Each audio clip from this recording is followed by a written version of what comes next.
It's the real word. It's the real word. It's the real word. It's the real word. We on a mission and that's bringing y'all the truth. You know the problem, but we get into the root. The devil watching, yeah, he always on pursuit. But Jesus is our rock, so we shall not be moved. We on a winning team, so we can't lose. We say facts, cause we hitting y'all with proof. Started from the bottom, now we standing on the roof. As God as our witness, we gon' make it to the moon. When you want the truth, the world be hiding it. This the real word, we providing it. We got Ace, BK, Truth, Rick Star, and we plan to make a movie like it's Pixar. We came a long way from the plantation. We just tryna save your souls from damnation. So if you down with the message, tune in every week. It will lead you to the message that you seek. It's the real word. It's the real word. It's the real word. It's the real word.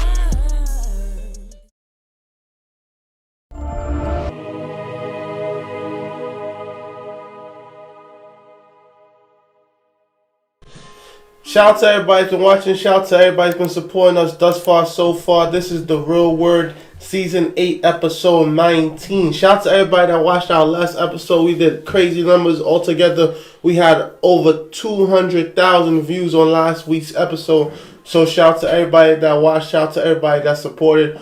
Also, shout out to everybody that's been donating to the Real Word Ministries. That's www.therealwordministriesinc.org. That's the Real Word Ministries Inc.org. We're an official 501c3 non-for-profit. You know, our next big event will be the turkey drive. We did 200 turkeys last year. So if you're trying to donate, my favorite one. Yep. So if you're trying to donate, you could donate to our Cashapp. That's $therealwordinc. That's $therealwordinc. Or also go on PayPal Giving Fund and type in the Real Word Ministries Inc. Or just go on our official website or just Google the Real Word Ministries Inc. You'll see our logo and you could donate there. So shout out to y'all. I'm here with my partner. Introduce yourself. It's your man Kimmel Hall, living life, in Brooklyn. Trying to keep it real for y'all, Brooklyn, we kind of loose. So last episode we got loose with that guy and we just chatted it up. So make sure you help us with the turkey drive this year, man. 200, we gotta go to 300, man. We got, there's more babies now because of the pandemic. So definitely help us out with that. We're here with a special guest today. Oh, he's on the screen. I'm looking at the. Yeah, man. Introduce yourself, sir. Hi, I'm Jerry. I am a conflict resolution coach for Asian leaders. Okay. And tell us where you from and what exactly that is that you do. Yeah, I am based in Houston, Texas, and I basically help Asian leaders navigate difficult conversations they have to have, whether it's with their bosses or direct reports or parents or family, or even just someone that they just want to engage in a sensitive topic on that they would normally shy away from. That's a good field. We got some communication issues in our culture. So let's dive deep into this because we grew up in predominantly African American communities, and majority of the time we don't really have much interactions with Asian people unless it's either in school or that merchants, as in like they either selling us something or we're buying something from them. Not oftentimes that they live amongst us. Only like two that. We can say. Our good friend Simon, we grew up, personally, we grew up with him, from junior high to high school. And Andy, I know him since elementary up until now. And honestly, only Andy really hangs out with us still, I would say. Yeah.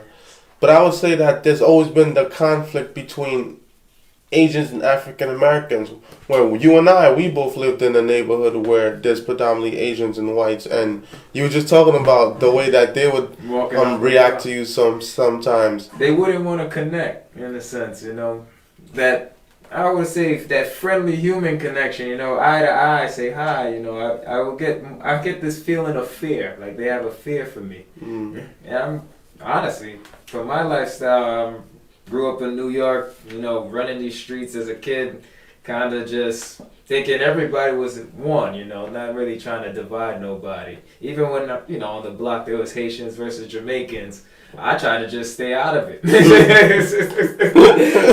I like Haitians and I like Jamaicans.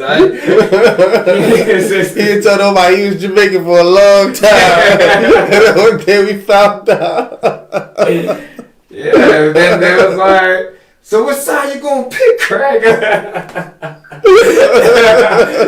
With the Jamaicans? I'm like, what y'all talking about? What y'all fighting about ain't even, you know, about culture. Like, but yeah, So Jerry, from your point of view, like, how did your community view our community? I mean, I think it depends who you talk to, right? No, we're talking to you. We're talking to you. It's a very nuanced question because if you grew, depending on the environment you grew up in, right? Like if you grew up in a multicultural city like New York or Houston, you probably be used to a certain kind of demographic, right? Especially depending on if you were higher or lower income, right? In my case, you know, my parents were kind enough to, you know, try to live in a place in the suburbs when I grew up in Milwaukee, actually. And, you know, from where we lived, I didn't see a lot of racial tension, aside from just whatever, you know, disparaging remarks some white kids wanted to make to me about trying to speak Mandarin, and that was always pleasant.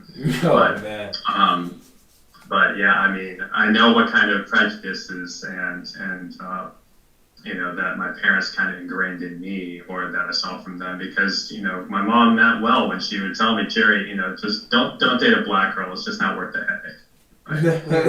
Right? How did you feel about that? And that's. I mean, I was just like, okay, Mom. It's only when you get older where race really starts to even not really become something. It's just something you gotta be more mindful of, I guess, when you get older. Not really when you're young. So, I didn't think about Simon being Asian until more so after high school, and it was kind of like I was thinking more like, you know, I felt like he started going to his culture, you know. Yeah, because that's when we started going to nightclubs, and he wouldn't really fit. Yeah, he wasn't trying to.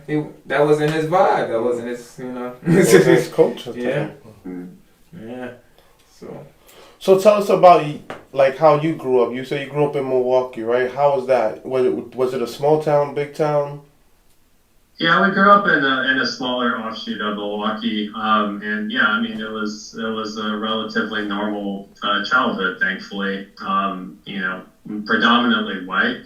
I didn't have a lot of Asian friends growing up, and then when I finished 5th grade, my dad's job took us down to Knoxville, Tennessee, and, you know, more of the same, where I was just kind of in this minority, and, you know, Southern culture has a certain, you know, their social norms are a little different, where people are friendly or more polite, even if they're not really that interested in getting to know you. You ever been to New York? Sorry, what? You ever been to New York? Yeah, I've been in New York. Actually, went to a Yankees game in the old stadium before they shut it down back in 2008. Okay. Yeah, it was a lot of fun. Yeah. But from what you say, it almost seems like you was the minority a lot of the times growing up, and it was majority whites, and at times they picked on you for being Asian. So walk us through that. Like, what were some things that would happen? Yeah. I mean, not to make him relive his past, man. You got that was fun. I mean, a couple moments come to mind. I remember when one time in 2nd grade, there was another Taiwanese student that moved to the school, and we spoke to each other in Mandarin. And I remember all of a sudden, like, my art teacher just started fussing at me for not using English, because if we spoke in Mandarin, she couldn't understand what we were saying. She was like, "What are you talking about?" That was very strange to me. Another time, just other white kids that were slightly higher in elementary school would try to talk to me slower, as if somehow I didn't understand English. And it's like, okay, well, you know, sure. Yeah. Tennessee had some tough moments. The one that I usually share with people is when I was a freshman, and after school, me and some friends were kicking around the hacky sack because that was just something we did at the time. And a lot of teachers didn't like that just because of the noise. And so during classes or between classes, if people would play hacky sack, they would confiscate them. Mm-hmm. But after school, it shouldn't have been a problem. But at one point, 2 older white teachers, approached our hacky circle, as if they were going to confiscate our toy. And, we tried to make the point that we said, well, look, this is after school. It shouldn't matter. Like, what's the issue? Anybody.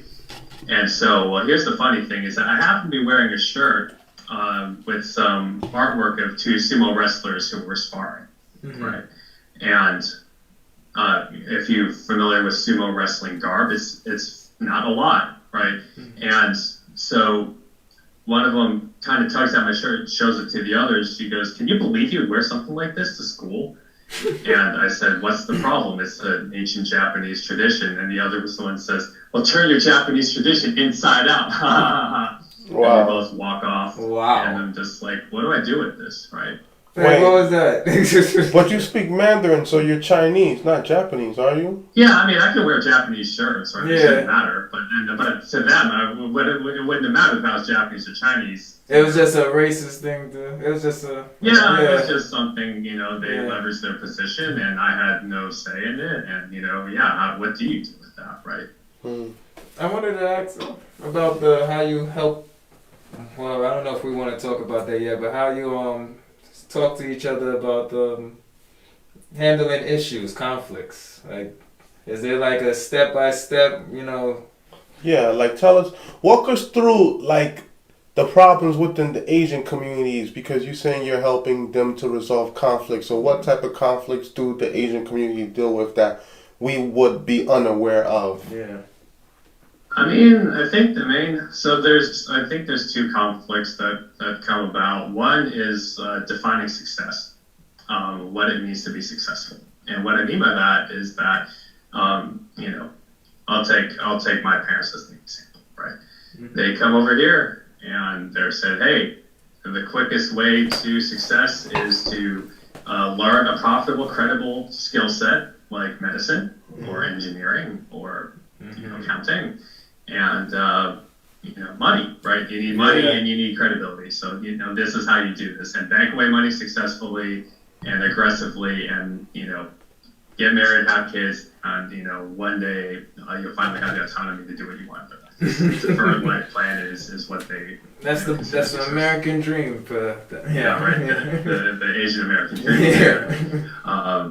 And, you have people, right, that say, I don't want to be an accountant. I don't want to go to med school. I don't want to just because I'm good at engineering doesn't mean I want to be an engineer the rest of my life, right? Mm-hmm. But they're hung up on the success being this is their belief system and it should not change, right? Mm-hmm. So that's one of them. The other is just the fact that much as right, even if everyone's the same color, like you would find some way to divide up the group and find some way of kind of creating your own hierarchy, right? They whether it's height that. or eye color or number of teeth, right? People just have this natural inclination to find some ways to prove that they are superior in some way. You're right. So, we had light skin and dark skin. So exactly. Yeah, colorism, right? That's all it is, right? And so this is the other thing you have to fight, because you have a lot of people, right, who they remember the history, right? Like, people don't want to talk about the rape of Nanking. People don't want to talk about, the Japanese imperialism. People don't want to talk about,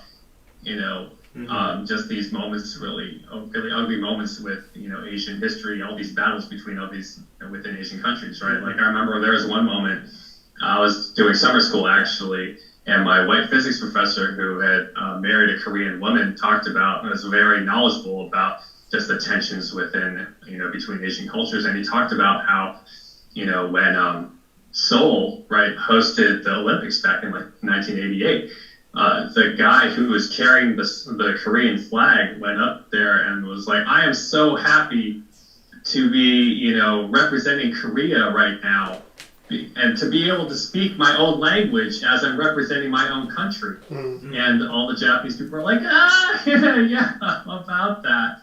Right? Because I didn't realize the extent of the oppression until I realized that my grandfathers both knew German and Japanese. And I remember thinking, why do they know German and Japanese? And it's because they grew up in Taiwan during World War II, right? And then you start to put two and two together, and you're like, oh, right. And this is the history that a lot of people can't let go of, right? So this is another tension that I've noticed, right? Even as we realize, hey, we got to put that aside, right? Minorities have to stick together. We shouldn't be beating each other up while, other people are just letting us kind of sink our own ships. But this is exactly what happened.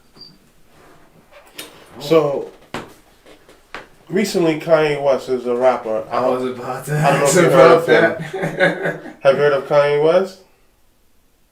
A couple times, yeah, once or twice. Oh, Okay. we got a story for you today. Oh, okay. Okay, so he came out with a White Lives Matter T-shirt, right? And then for a while, That's right, he did. yeah, and for a while they had a Black Lives Matter T-shirt, and then he made the White Lives Matter T-shirt, and then in between that there was Asian hate going on up until the point where they passed the law in New York. Well, no, it's a federal law. It's a federal law. Yeah. Yeah, federal law. It's a crime. Yeah, federal law. For the Asians, because they said at one point people were targeting and attacking Asians. Yeah. I have a hard stop at the top of the hour. Okay, that's you. Yeah. Just a heads up. Okay, Yeah. cool. Yeah, no. Just let us know when you gotta go. Yeah. But yeah. Damn, I lost my So, feeling. We're talking. what did you want to ask? Sorry about the interrupting. No, it's cool. You said Yeah, Yeah, White Lives Matter. and the you're Asian asking hate. about the Asian hate crimes? Yeah, do you feel or have you experienced or witnessed any Asian hate crime from where you grew up at? I mean, thankfully for me, I'll put it this way. During the hate crime spree that seemed to be happening, like the spas in Atlanta and things like that, thankfully where I was in Houston, I did not experience anything like that.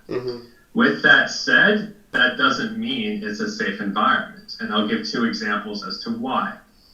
The first is one that I experienced while I was basically babysitting a pharmacy that my company had acquired. And they needed me it wasn't in a good area of Houston. And they just needed me to kind of just hold it, kind of keep it going until they were able to relocate it.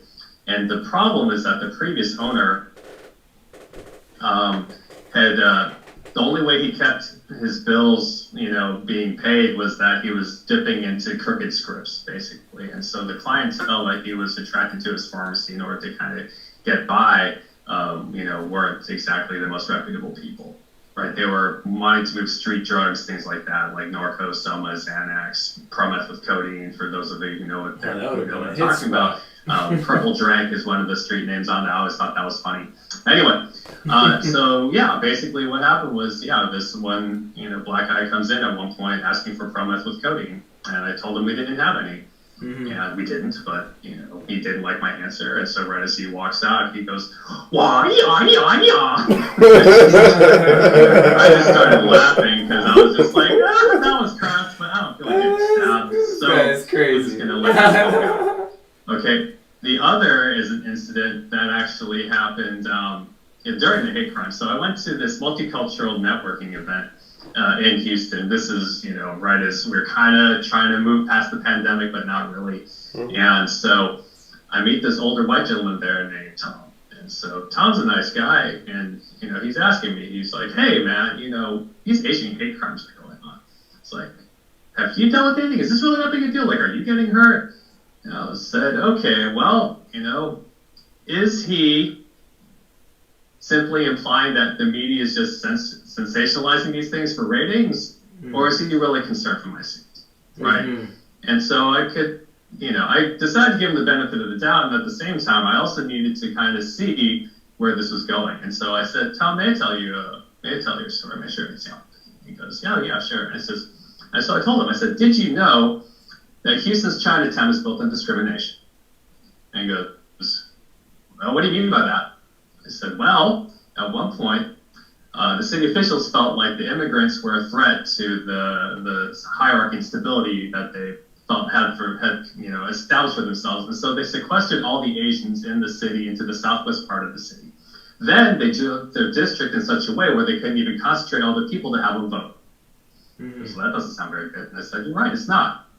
So, have I dealt with any physical violence or disparaging remarks during this hate crime spree, inspired by the administration? I said, no, and I'm thankful, right? I'm thankful I haven't sustained any violence. Oh. And there's a bigger system of discrimination that is in place, and it is not okay just because people aren't getting hurt. Mm-hmm. And he's like, And I said, well, look, I'm not here to embarrass anybody. That response says it all. Put anyone on the spot. I just thought it was an opportunity to show you something that you may not be familiar with. And that's really it, right? And that's kind of ties back to what I do now, is to help, minorities find their voice and realize, hey, you know what? I don't know if I like what's being said. And rather than just play it off, I'm thinking I'm just going to investigate just a little. And that's assuming, right? I'm not saying you have to pick every battle, right? Like, if you're going to get shot or stabbed, like, don't pick the fight, right? Yeah. That's not a hill you want to die on. Like, no one should lose their lives in this case. And at the same time, if we're going to fight for a world where everyone can be seen, heard, and respected, then this is the first step to, maybe having some more constructive dialogue, right? Because I've already confessed my prejudices, right? I could tell you other terrible stories that I've dealt with that have literally colored my view of other races. I know the feeling. At the same time, right, in me trying to open my hands and show, hey, look, I'm human too. I have an ugly side. I have my flaws. Hey, are you willing to, put yours on the table so we can find some middle ground so we can actually maybe get along and show each other mutual respect? Maybe that's possible. Maybe you don't want to, but hopefully it's still possible. So that's just a full circle discussion of everything we're talking about. Right? All right. We thank you a lot, Jerry.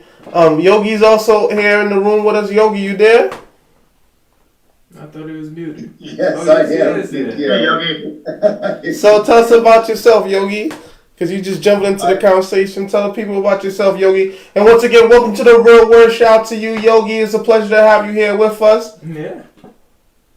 Thank you so much. It's a pleasure to be here. It was very last minute. I'm glad I managed to get on and meet you all. And I just want to say that, Jerry, I just find your conversation so fascinating. And I think it's just really awesome that you guys are just so open about talking about this. And that's why it's called The Real Word. You got to come on here and be real, man. We go ask the tough questions. Yeah. Well, that's pretty cool. I'm a yoga teacher, and I have a yoga retreat center in Costa Rica. I used to own a yoga studio in New York City. And I'm from Canada, but as I said, I live in Costa Rica. And one of my big things right now is two things. One, a big part of my yoga teachings is centered around helping people to manifest and live their life purpose. So that's more the spiritual, mental part. And then the physical part is focusing on helping people to become pain-free. And I'm actually launching a book this week titled... That sounds magical. Stop Stretching. You said stop stretching? Stop Stretching, a new yogic approach to master your body and live pain-free. So part of my big shtick is to start flipping the script on yoga and stretching and flexibility, because somehow stretching and flexibility has hijacked the yoga world and absorb the conversation, so that when you ask people, what do you think of when you think of yoga, pretty much 9 times out of 10, even more than that, people will respond with, oh, it's about stretching and flexibility, and I can't touch my toes, and when I try to, I'm in pain. So this literally sounds like what I would say. You're just taking the words out of my mouth. That's what I would have said. If the Zoom cuts off, it's going to cut off in 9 minutes. We're going to reset and come back in the same room, okay? We can reset in the same room. Yeah. So, we're looking at this from a broader point of view, right? Because as crazy as it may sound in regular life, the four of us would not be having this conversation. Yeah, without... As in, like, Zoom makes this possible. The podcaster website makes it possible. But on an average day life, we usually don't have this conversation. Like we were speaking earlier, growing up, we only had 2 Asian friends, right? And unfortunately, I can say personally, I didn't start meeting white people till after college, ironically, besides school teachers. Yeah. So why do you guys think that having these conversations, just having a diverse conversation like this is so hard? And it wasn't up until technology that we were able to have these conversations with people all around the world. Yogi, we don't let you go. Year because I gotta hop off, but yeah, not to put all the pressure on you, but enjoy it, man. Yeah. Be in touch, y'all. Nice to meet you, Jerry. Nice to meet you. Yeah, we'll connect later. That's cool. Alrighty, Jerry. Now you're asking me that question. Yeah, we're waiting for you, man. Little white boy from Canada. Well, he was from Milwaukee. The other guy, Chinese guy from Milwaukee. Yeah. I think I mean, you know, being in Costa Rica is refreshing, and being from Canada offers a different point of view.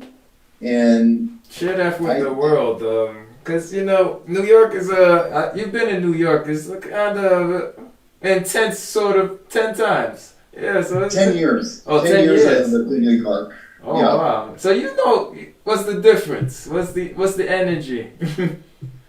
I lived for about a year in Brooklyn, and I lived a lot of time up in Harlem. So I was like right up there. Right. And what part of Brooklyn? Near Brooklyn Museum. Okay. Eastern Parkway. And when I lived in Harlem, I lived in a few places in Harlem, but one of them was 116th Street and Manhattan Avenue. Okay. So one of my favorite restaurants is that place on 110th Street. They serve, I can't remember the name of it. I think it was like something like Mommy's and Mammy's, sorry. And it was one of my favorite restaurants to go to in that area. But I think to answer your question, that there's a lot of problems because people are constantly telling us what we should think and feel. And so, you know, we kind of want to align ourselves with different like groups or different ideologies. So we just automatically just start saying things which we don't really think about what we're saying. And I really found our last guest, Jerry's conversation really fascinating, and some of the things that he was talking about with some of the Asian cultures. And it was just really interesting just kind of hearing that perspective, which is I hadn't heard. I don't hear very many Asian people speaking about, but exactly, they don't talk about their problems. That's why it's so hard for us to connect. We don't really get to talk about it. I liked what he said about, you know, putting the ugly on the table. You know, he kind of was like, I just put it out there. Like we should put it out there so we can find the middle ground. If you don't know the dark side of somebody, you kind of, I'm gonna be real, you probably don't trust them as much. You don't know. Yeah. Yeah. That's why I'm in New York, you know, when we was in Manhattan, it's kind of like everyone's raw in New York, you know. They kind of show you the ugly quickly.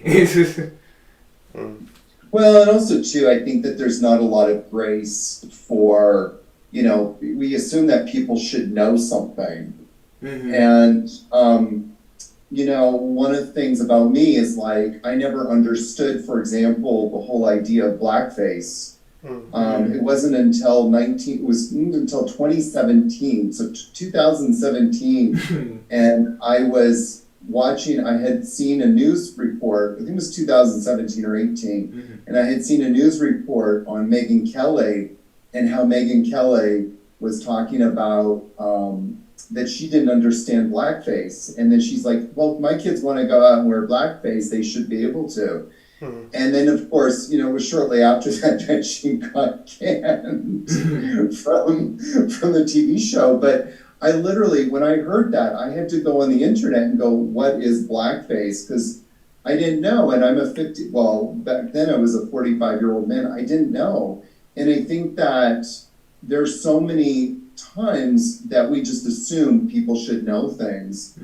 And we just don't. And we have to allow some room for grace and human compassion and understanding and be open to educating each other and trust that also people really inherently don't want to hurt other people. I think that part of the problem is that we really believe, because we turn on, Fox News, MSNBC. Yeah, we see the violence. And and they're constantly saying like everybody hates.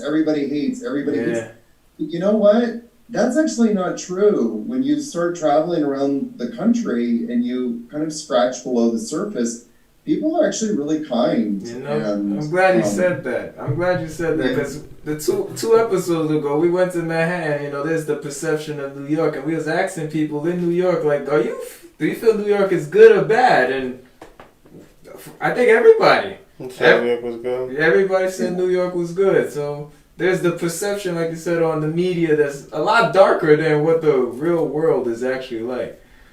That's why we did the real word. Why do you think these conversations make people so uncomfortable? Because even Jerry looked uncomfortable, and you were surprised that you walked into that kind of conversation.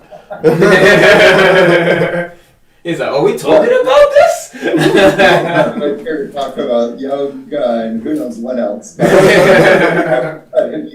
You should have seen the last episode. You know what? I'm never uncomfortable talking about this, any of this stuff. I have many friends of color, and whenever I have a question, I always call them and say, hey, I need your perspective, or I need your help in understanding something. And they know that whenever I call them, it's always, my guiding principle is always seek first to understand. And so I never have problems asking people blunt questions, and yeah, I never have problems with that. I think I have a very different perspective because I grew up in Canada, like I said, and in Vancouver there was a lot of Asian people, back when I was growing up. And in Victoria, although it was mostly white, there was a lot of people of color as well. When you say people of color, what do you mean? Like black? No, because there's different colors. There's black, brown, yellow. I don't know. That's why I gotta ask. What color you consider yourself to be? We gotta ask. Like people and Asian people, most primarily. Not a lot of Latino people in Victoria back. It's too cold. It's too cold. Like, no, Papi, I'm good. Why would I go up north? Like, no, thank you. They trying to get away from winter. Yeah, winter's coming. Well, things have changed back a lot since then. That was back in 1980. Canada has become so multi-racial and cultural. Just in the last 30 years, it's mind-blowing to me. It's less than 1 minute left on the Zoom. I'm going to reset it once it cuts off. Just use the same link to come back in. Yeah, we're about to reset. Sure. If you want to come back in, you might be like, oh man, I do want to ask about the yoga though, because he said yoga is not stretching, and I'm like, what? Is Yogi your real name? Is Yogi your real name? It's Yogi Aaron. Oh, for real? Oh, Yogi like the title, almost like Sensei. Yeah. Okay. Yeah. Well, yeah, and a nickname. We'll come back. All right. No, we gotta wait till it cuts off because we can't cut back too early. We got like 10 seconds probably. No, okay. It says less than 1 minute. Oh, there you go. So, quick commercial break. Out of the two, which one do you think is telling the truth? Obvious. The Asian guy was definitely telling the truth. Right? Both of them actually. I think. But he looks nervous. I think because we kind of, we was already warmed up in the conversation. He kind of jumped in halfway. And so what questions should we ask him for part 2? Well, I'm definitely asking about the yoga. I'm just doing it for myself. I ain't gonna lie. I probably people out there want to know, because what are you talking about? Yoga is not stretching and flexibility. I don't know anybody who would say it's not. Let's see. But more so. We gotta wait till he comes back. And what made him even get into yoga? I'm actually sad, Jerry left. I wanted to ask him more questions about. He was saying he didn't really tell us much about his company. And he said the Asian problems with two things. What he said, I guess status. Yeah, and class. Success. He was like, what success and status, I guess, but they both tie in together. And I don't know if I'm even mad at him, because from the outside looking in, their view of success is kind of great. Accounting, medicine, engineering, those are three major fields. STEMs, yeah. That's what they want for themselves. But he said how, it's leading to some depression, I guess, for them. They're not really, people don't want to really do that. Their people don't want to do that, he's saying. What do you mean? He said they didn't want to be accountants and... No, he's saying he didn't want to do that. Mm-hmm. He was speaking personal. Yeah, he wasn't with it. So... so maybe he's saying that maybe his parents could probably see him as maybe a failure because of that, if that's not what he does. But knowing him, he could probably be like the other guy from last time that's gonna act like, yeah, that's what I'm doing, but low key they might be doing something else for real. Yeah, I don't know. He'll tell us. He didn't tell us much about his career, but we didn't think he was gonna leave so. Typical Asian. I wanted to ask him about Kanye West, but then I thought we might get blocked talking about this. So I started thinking maybe I should just be like, He sidestepped at the right time. It felt like he knew. He said it too. He was like, "I'm gonna leave you with this." Yep, and that's if this guy even comes back at the second time. Let's see, ladies and gentlemen. Nope, has not returned as of yet. No, well, he was nervous.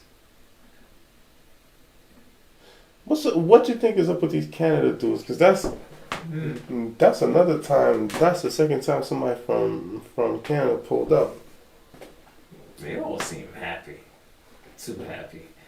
Want the people from Canada? No, I think he's one of them happy guys. They're not too happy. I'm from New York. We get suspicious with stuff like that. Yeah. The behavior is too cheerful. Even just now, he was talking about. I thought it was his name too, Yogi. He was like, is that your real name, Yogi Aaron? He was like, yeah. I'm like, is Yogi a title? He's like, yeah. So I'm like, that's different. That's not your real name. It's just like saying pastor something, but instead of saying pastor, they say Yogi something because I guess they like a yoga master. Yogi. Yeah, I didn't know that was a deep thing. I did want to ask him about the Kanye thing. I was gonna ask the Asian guy if he agree or disagree. That's it. That's why I wanted to lead to the Asian hate. Yeah. Because I wanted to know how he felt, but he was like, in regards to me or what I've seen, I haven't seen that much Asian hate like that. Yeah. I'm like, us neither. Not enough for them to pass a federal law. I'm just saying, bro. Cause maybe I wasn't paying attention. I don't know. That's why I'm like, I got an Asian dude right here. I might as well ask him, right? Yeah, and I'm happy you did, because I was thinking about it too. I wanted to know what goes on in their mind. Like, what they see the world as. Yeah, he's like, oh, shoot, it's one of these shows. Did he quote unquote say that his mom told him to not date a black woman? She will be too much problems? Yeah, and then we was like, what did you say? He's like, I said, all right. I laughed and I was like, all right, okay, whatever, mom. It's just, like, but he sounded like he probably kept true to that. Yeah, he was like, you don't think I know this already? Well, I wanted to ask him about the wives that he eat this whole, because I heard the women get treated differently in Asian community. So they like more feminine women, if anything. Like good temperance. That's like very delicate. It's like the more like feminine she is, the more down to earth, the more soft, like the more that's more nurturing. It's more nurturing. Yeah. That is one thing that because we lost so many fathers and so many leaders, and these women a lot of them are raising the children by themselves. We have lost the balance of nurturing and strength, or what is a guy's role? Protection, I'll say. Nurturing and protection. We lost that balance. So even going to like Domino's, the store, I would ask my black women, African women to, especially African American, because it's a American thing mostly. And I would ask them to be more patient, more nurturing, like, delicate. Because our children are growing up so rough, because the women are so rough with them. You think so? Oh, yes. They are rough. In terms of language, in terms of mental. I'm not sure about physical, but mental, they are definitely rough with them. And that's something, as the guy said, there's so much trouble. It's not really trouble, it's lack of, patience. It's lack of a lot of things. Yeah. I would say. It's like a team. We need to be more of a team, He's not coming back. Nah, I don't think so. Scared to death, scared to look, they shook. There ain't no such thing as halfway crook. He definitely was happy to bounce out of here. Yeah, we gave him the leeway. Dust. Like, yeah, man, we just gotta wait. And he's like, yep, I'm out. But I don't know. I feel like these people that's coming from that particular website, they all have like that same kind of like vibration together. It's like that, man. It's almost like a robot, and then when you try to break into their system, they're like, oh, don't get me started on the last guy. That was a very robot behavior. This is when we tapped into the Matrix. Yeah. They all have a feeling about us as well, we being African American, so I'm not gonna be, I wouldn't even say it's a race thing, but it's kind of like an obvious thing, But they're coming on our show. Yeah, and they trying to, but they didn't think we was gonna ask them tough questions. But what gives them that privilege? Society make us all feel like life is, more sensitive than ever. You gotta tiptoe. Or set up a certain way. Yeah, they want us to tiptoe around them, be delicate. My next question would have been his childhood. And I would go into... the Yogi guy? Yeah, then I would go into other stuff, because... I really wanted to ask about Kanye West, man, because I don't want us to get blocked. Which part you talking about? Well, the George Floyd part was hurtful, because he said how George Floyd was on drugs. They did find drugs in the system, though. But he said he died because of the drugs, not because of this guy's foot on the neck. Like, I think both of them probably killed him.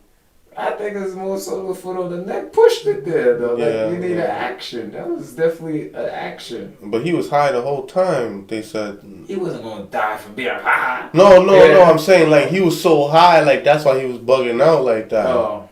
That's what they were saying? Yeah, well, that's what it was. Like, they found fentanyl in his body. So, but to say that he died because he was high instead of... I mean, it's kind of rough. It takes two, Takes his action and another guy's action, make a chemical reaction, and boom. What about everybody that just stood around and watched it happen and didn't do nothing? I'm really tired of that. But that seems to be... I think his overall thing is bringing more attention is Black Lives Matter, where it's like Black lives don't really matter to black people, because it's black people that's mainly killing black people now. We only see something when someone else that's not black. And the only reason black lives don't matter to black people is because we don't take pride in it. Yeah, we're not prideful, like, that African heritage, or even because African American is kind of in no man's land. When you're African, you just African. When you're American, you just American. But when you're African American, you kind of... It's like you're a black person in America with no ties to Africa. But Yeah. Africa is kind of don't respect. And then even though you're in America, you really don't have origins from America. They So treat you're not... you like a stranger. So it's like you have no That's home. what I wanted to ask Jerry. I asked the people, but I asked you, what is it? You know, are we always going to be strangers in this land? Because I wanted to ask him, does Asian people feel like a stranger in America? I think honestly it boils down to like mindset.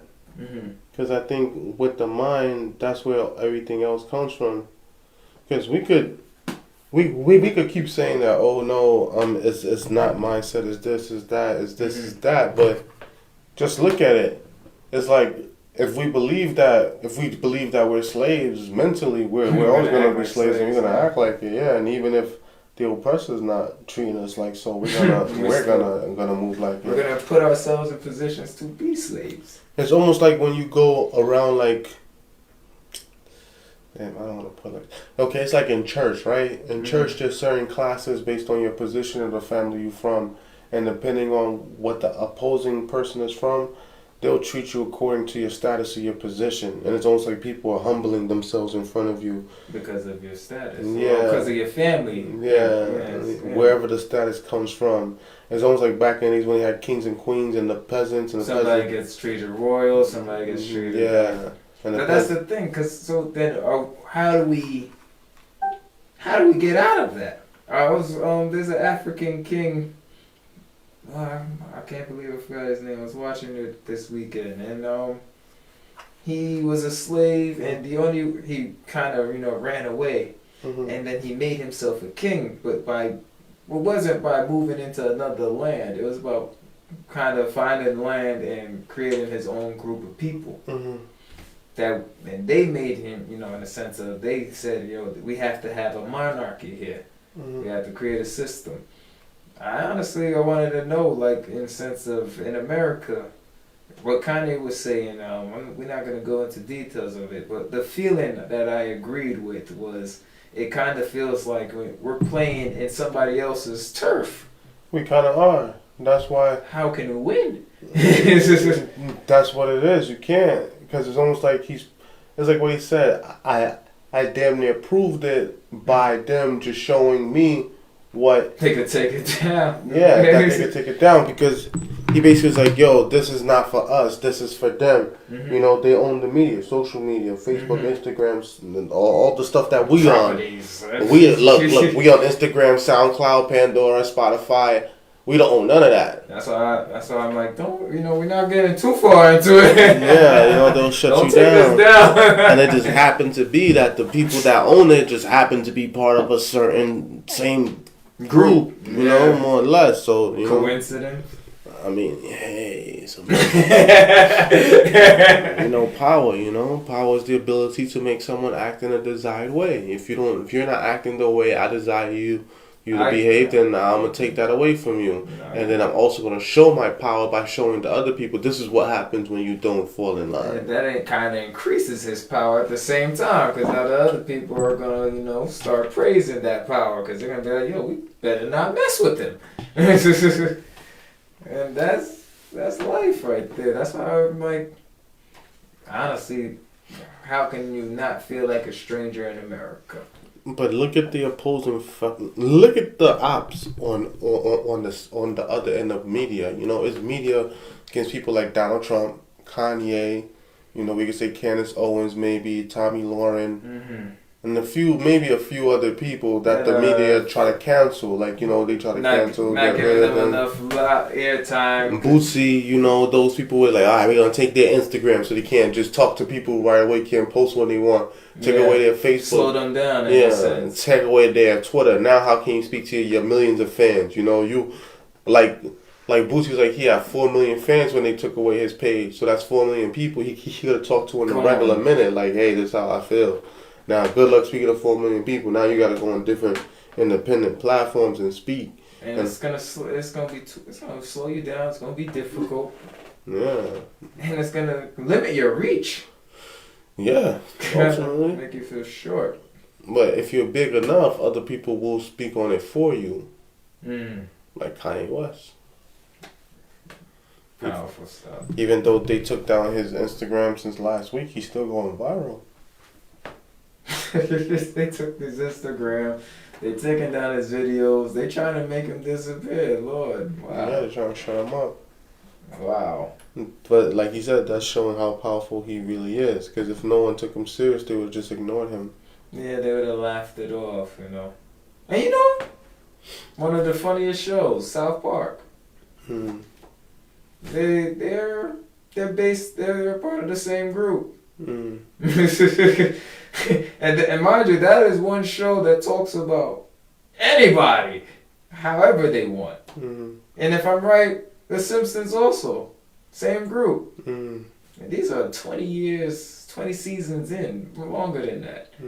And these shows get to portray people. They portrayed Kanye.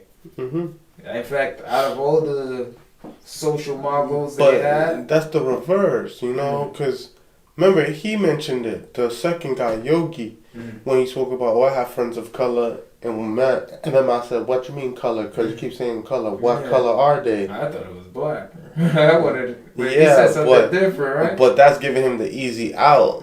So then that's when I said, "What you mean? Yellow, black, brown?" Yeah. Like, which ones? He's like, "Yeah, you know, there's not a lot of Hispanic people up here." I said, "Yeah, it's too cold." Yeah, he said some Asians. Yeah, then you start to understand the codes. He didn't want to be clear. Yeah. That's why we knew he wasn't coming back. It got too real. It got too real. He's like, you had me when you asked him, like, why people are uncomfortable. Pretty much asking him, why you uncomfortable? Like, he was like, I'm not uncomfortable, man. I have plenty of colored friends. I have friends of color. Like, he's like, well, what, bro? Like, what, we in the 1950s?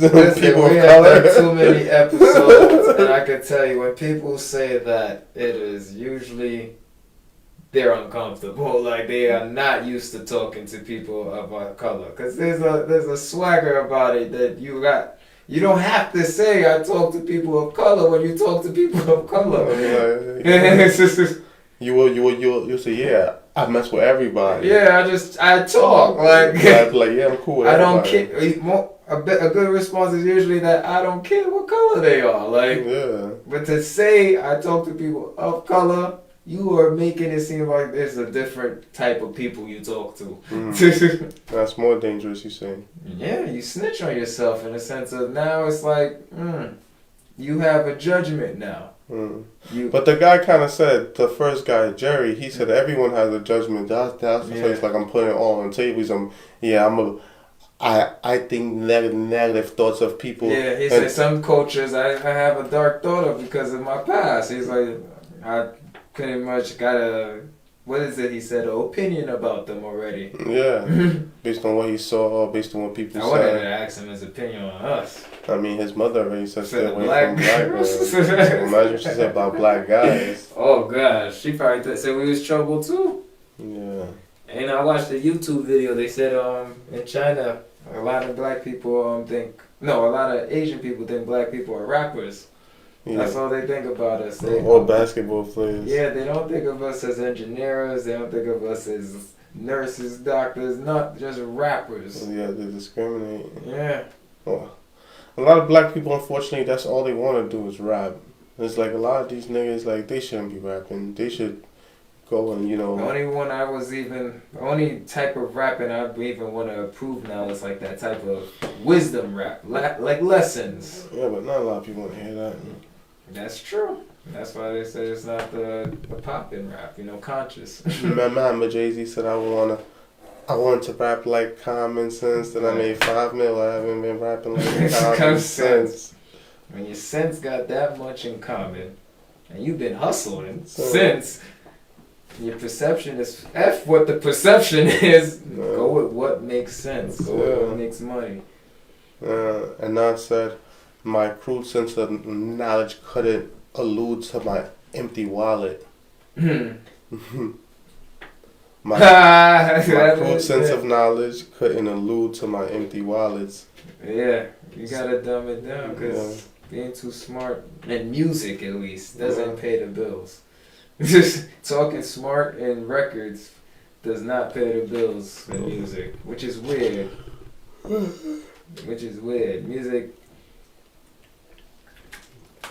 Music is powerful. You need doctors and people like that and nurses. There's a nurse shortage right now. Remember that nurse wasn't a doctor? Pandemic. Yeah, but even now, it was recently a nurse in another state. There was basically no nurses. Like, she was in the hospital and had to call 911 for help at the hospital. Wow. Yes, it got that bad. In the hospital? Wow. Yes, a nurse in the hospital called 911.